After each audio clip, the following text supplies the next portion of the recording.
Greetings, kindred friend. Let us spend a quiet moment together right now. Imagine an early morning, when the first streak of sunlight gently rests on the windowsill and the warm cup of tea in your hands is still giving off faint steam. The world out there seems to have slowed down since the day you left the hustle and bustle of work. But inside your chest, why is everything so agitated? Why is it that when life becomes quietest, the mind often chooses this moment to become the noisiest? Many of us, when crossing the threshold of age 60, often lie down with a silent anxiety. Why can I no longer focus like before? Why does the mist of anxiety and endless thoughts keep obscuring my inherent clarity? We fear that it is a sign of decline. However, dear friend, Buddhist wisdom gives you a completely different liberating truth. What if the mist in your mind right now is not a sign of decline, but actually a sacred call? Old age does not take away your lucidity. It is only asking you to change to a new key to open a deeper door of the soul where focus comes not from effort, but from stillness. In tonight's journey, we will walk together through 6 lessons of awakening to clear the mist and rediscover the treasure of wisdom right in every morning breath. Stay with me until the end of the journey, so you may realize that the true radiance of human life, it turns out, only just begins when we know how to stop. Lesson 1. Shedding Old Identities. The Art of Spiritual Molting. Dear friend, try to be quiet and observe. For how many years have you defined yourself by the labels the world bestowed? Perhaps you were a decisive director, an exemplary teacher, or a mother who always shouldered all the worries of the family. Those roles are like magnificent outfits, but also full of weight. The silent tragedy of many people after age 60 is that when the social platform has receded, they still try to cling to that old outfit. They lie down every night with a vague fear that, if I am no longer the one needed, if I no longer have that position, then who am I? In the wisdom of the Buddha, there is a liberating concept called non-self anatta. He taught that our being is not a rigid rock, but an ever-flowing river. Suffering arises when we try to frame that river into an old bottle of the past. I want to tell you about Robert, a talented former lawyer in Boston, whom I had the fate to accompany. After retiring, Robert fell into a deep pit of emptiness. He still wore expensive suits to sit and drink coffee alone, and his heart tightened every time someone asked him, "What do you do for a living?" Robert felt he was declining, because he had completely identified himself with the business card he had handed out for 40 years. Until one afternoon, sitting quietly under an ancient pine tree, Robert saw a snake silently shedding its skin. He observed that the snake did not suffer or regret leaving behind the dry, ruffled skin. On the contrary, it patiently slithered out to put on a new, softer, and more vibrant coat. The old skin had completed its mission of protecting the snake in the past, but now it was just a burden hindering growth. Robert awoke to realize his lawyer skin had also finished its mission. Keeping it only made his soul more cramped. Robert bravely began to take down the certificates of merit on the wall. He stopped saying the sentence, "I used to be," and began to focus on the sentence, "I am becoming."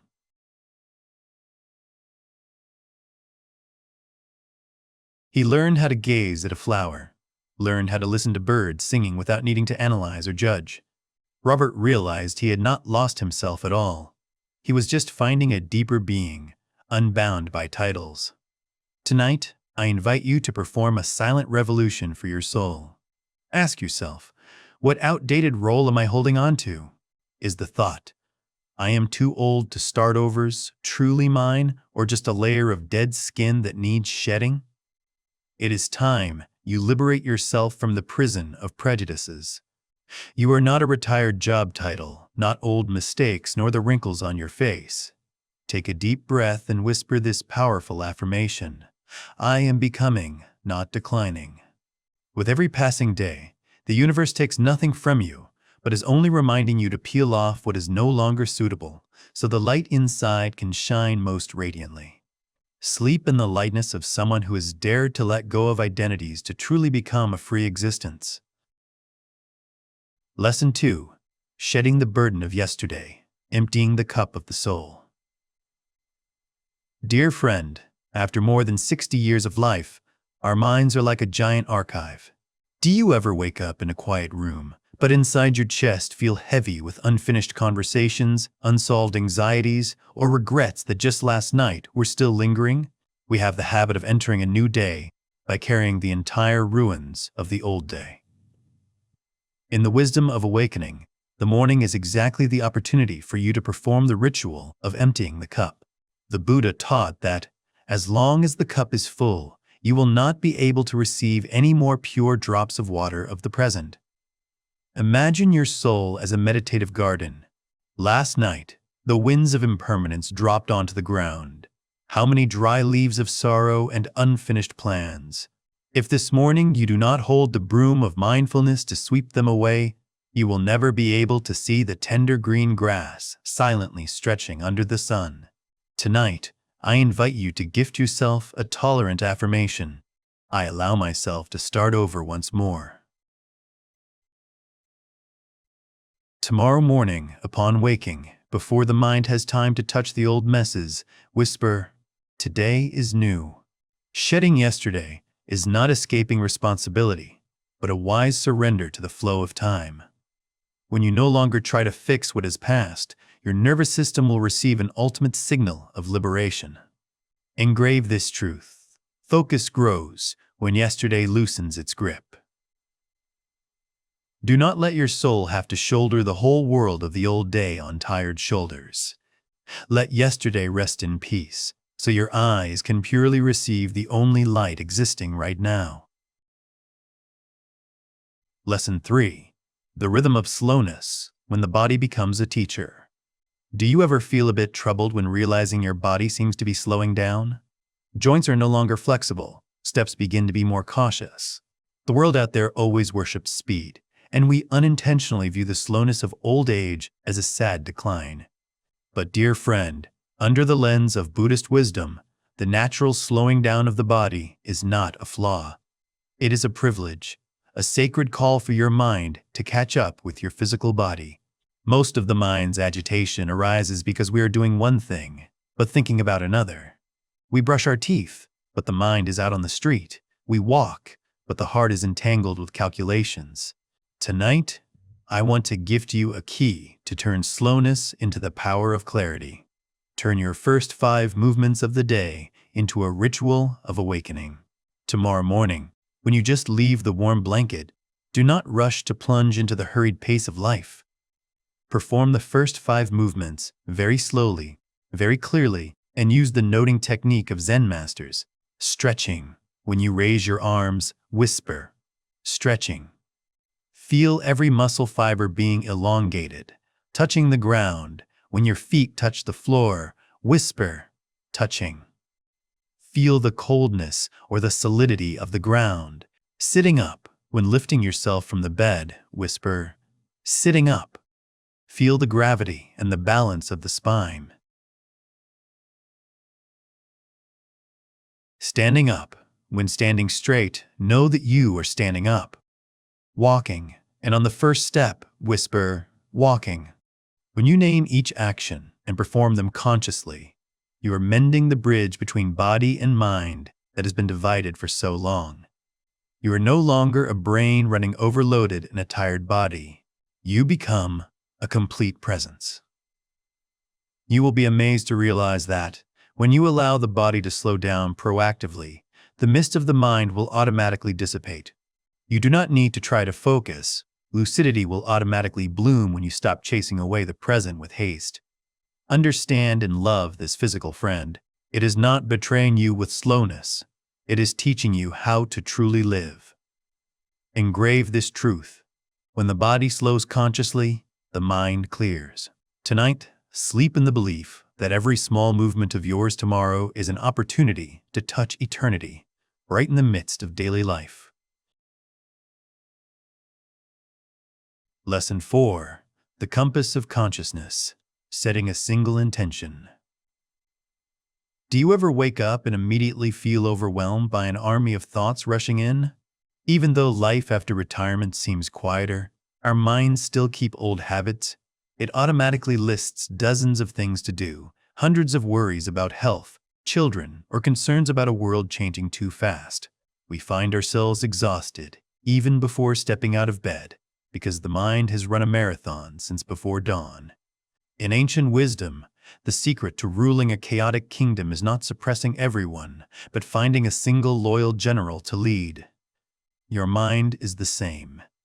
Tonight, I want to gift you a compass of the soul. Set only a single intention for each day. Dear friend, please distinguish clearly. An intention is not a goal.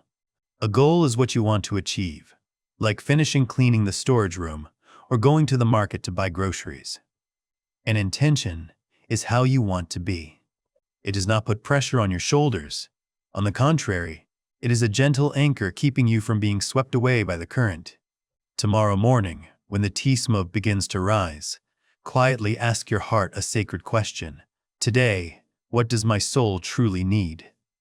Perhaps your intention is simply a single word, gentleness, or patience, or sometimes acceptance. Imagine that intention as the needle of a compass. Throughout the long day, when agitations come, like when a household appliance breaks or when a phone call upsets you, gently look at that compass. Whisper, "Today, my intention is gentleness." The very moment you touch that anchor, the mist of confusion will automatically part to both sides. You no longer have to struggle with thousands of thoughts because you have only one direction to return to. Imagine your day unfolding like this. You walk out to the mailbox and see an unexpected bill. Instead of letting your mind fall into a spiral of anxiety, you remember your gentleness compass. You take a deep breath, are kind to your own feeling of worry, and move on. Do you see? A small but clear intention has turned a stressful situation into an opportunity to practice peace. Neuroscience calls this setting a filter for the brain. When you give the mind a single point of reliance, it will automatically filter out excess noise to conserve energy for you. Engrave this truth. One gentle intention organizes scattered thought. Tonight, allow yourself to rest in being free of affairs. You do not need to have a perfect plan for your whole life. Tomorrow morning, you only need a small compass in the pocket of your soul. Trust that, when the direction is clear, the path will naturally become clear and expansive. Lesson 5. Honoring wisdom when depth replaces speed. Dear friend, the world out there seems to only honor what is new, fast, and productive. We grew up in a hurried pace of life, where success is measured by the speed of leading. When crossing age 60, many of us fall into a silent complex. We see ourselves slowing down, seeing ourselves seemingly outdated before the stormy flow of technology and youth. But do you realize, when a river flows near to the sea, it no longer roars, like when in the Highland Rapids. It becomes vast, still, and profounder than ever. In Buddhist wisdom, this is exactly the stage of ripening. You are not an old item gradually fading. You are a living scripture, a treasure trove of wisdom that has been refined through tens of thousands of hours of joy, anger, love, and hate.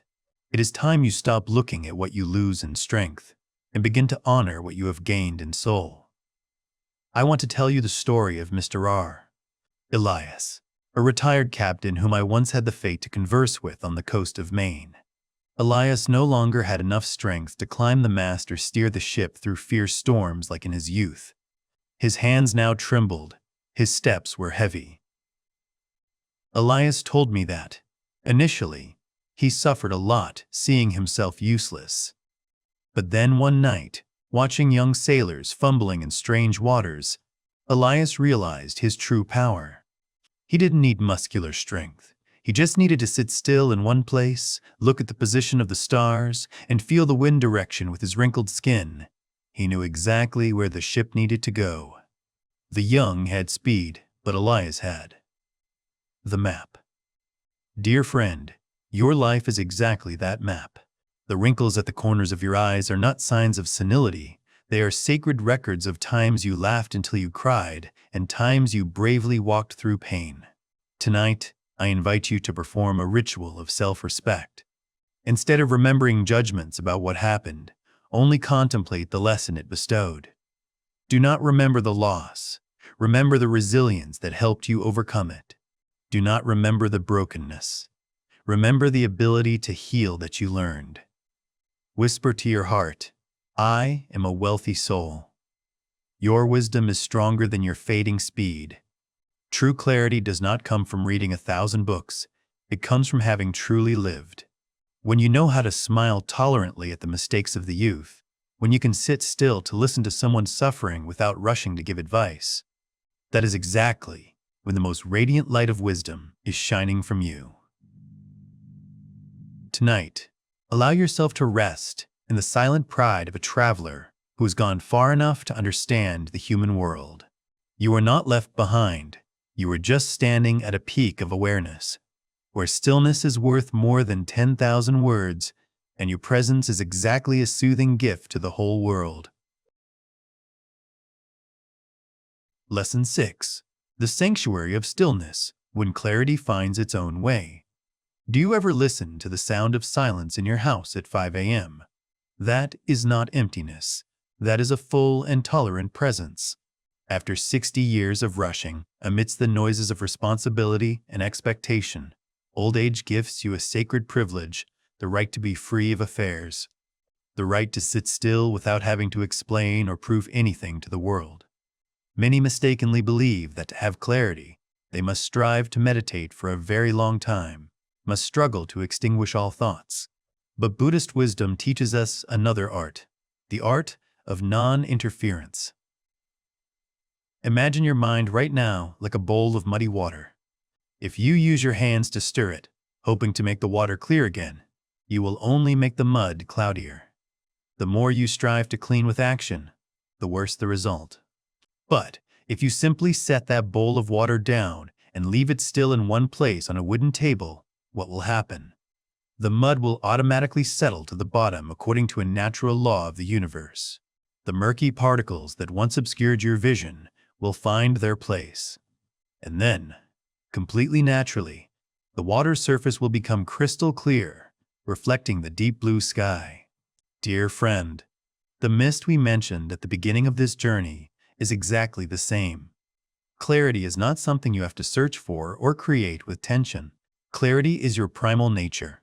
It is always there, just waiting for you to set the bowl of water down to be revealed. Tonight, I invite you to perform a master shift from doing to being. Tomorrow morning, you do not need to perform an austere meditation session. Just sit still by the window, lift a cup of tea in your hands, and whisper a powerful confirming sentence, I am here. Do not try to chase away thoughts. Do not try to seek a feeling of serenity. Just be present. Let the early morning stillness wrap around you like a warm cocoon. In that non-judgmental space, you will see every fragment of anxiety automatically rearrange, all tangles automatically disintegrate. You will realize an ultimate liberating truth: stillness is clarity waiting to settle. Unlike youth, which must always rush out to do and finish everything, your old age is the time to be fully yourself. When you know how to embrace stillness, the surrounding world will stop hurting you. You become a steady lighthouse amidst the ocean. You do not need to run anywhere. Your light will naturally illuminate everyone around you with your own wise silence. My kindred friend, our journey through 6 lessons of early morning awakening has gradually closed here. From the breath of gratitude, letting go of the old day, to the slow rhythm of the physical body, the compass of intention, honoring wisdom, and finally surrendering to stillness. Remember that clarity is not a distant destination. It is a climate you can create for yourself right in every dawn breath. Old age does not make you lose clarity. It is purifying you so you may shine in the purest way. If this video has helped the mist in your heart lessen a bit, please help me spread this good energy with a like button and subscribe to the channel. That is how we together light the lamps of awakening in a world full of agitation. Before sinking into the dream of rebirth tonight, let this affirmation soothe your nervous system. I cherish the stillness within me. Share this in the comments section as a silent commitment to your soul. Wishing you a long night of peace, complete letting go, and a morning waking up in the radiant light of wisdom. Goodbye, and see you again in the next journeys of awakening.